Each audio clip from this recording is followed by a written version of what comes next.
Bildiyiniz kimi ən tanınmış qnatologiya məktəblərindən biri Vizit Viyana məktəbidir və artıq Azərbaycanda onun rəsmi filialı açılıbdır.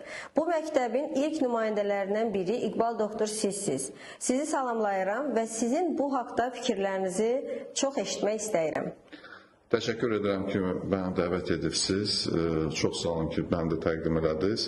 Mən çox şadam ki, burada Bakıda Vizit Viyana məktəbinin burada filialı açılıbdır və sizin EFO klubunuzda bunun bazasıdır.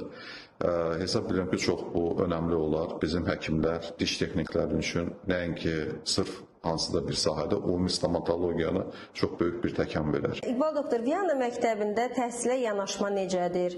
Müəllim heyətinin səviyyəsi haqda az da olsa məlumat verərdinizmi? Viyana məktəbinin mən hesab edirəm ki, çox yüksəkdir təhsili və ilk növbədə təhmilləşdirmə olan kurslardan və demək istəyərdim ki, həkimlər hansında bir müddət kliniki praktikaları var. Çox önəmlidir. Ona görə ki, kliniki praktikada olan problemləri, bütün bu sualları orada mən tapa bildim və müəllimlərin doğrudan da çox peşəkar formasında izah eləməsi və eyni zamanda praktikada onu həkimlərin özlərini öyrətməyini, dəqiq orada diaqnostikanın qoyulması və s. bu formada mən hesab edirəm çox yüksəkdir. İqbal doktor, bildiyimə görə siz bu məktəbdə 2014-cü ildə səhv etmirəmsə, təməl və advans kursunu keçmisiniz. Viyana məktəbi şəxsən sizin professional həyatınızda dönüm nöqtəsi oldumu? Bu çox maraqlı bir sualdır, doktor. Mən sizdən öncədən danışmışdım.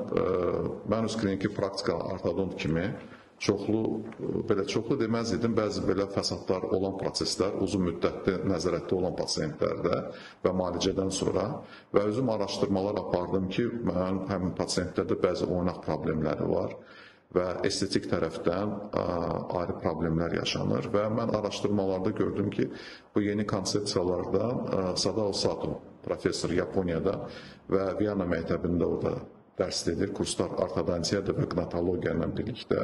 Ona görə ki, oklüzyon konsepsiyanı və oynaq problemlərini birlikdə belə deyək, müalicə üsullarından edirdi və mən onlara müraciət edəndən sonra mənə dedilər ki, bəli, siz yazıla bilərsiniz, amma baza kursunun, birinci Slaviçik kursunu keçməlisiniz və mütləq siz bazı kursunu bitirməmiş, siz bu advans kursu ortodontiyadan keçə bilməzsiniz. Və mən məcbur olanda, düzü desə, çox biraz narazılığımla oldu ki, niyə mən ortodontam, məni bu ortopedlərin və qnatologiya olan sahəsinə cəlb edirlər. Bu insanlarda bəzi belə maksimalizm olur da formasında ki, mən istəyərdim ki, özümə tez təcrübənim varsa da mən tez buna nail olaram.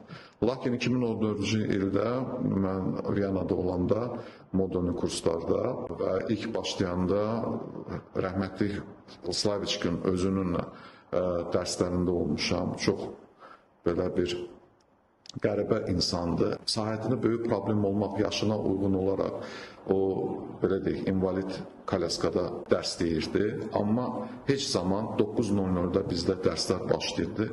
Qəti xoşlamırdı ki, kimsə də geciksin.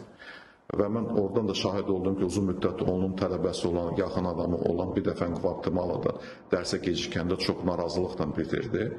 Və doğrudan da bizə onun bu fədəkarlığı, dərs demək, onun sevgili öz sənədinə görə, öz peşəsinə görə doğrudan məni çox belə heyran elədi və gördüm ki, çox böyük bir professional səviyyədə, araşdırmaların səviyyəsində 20 ilin müddətində bunların araşdırmaları var.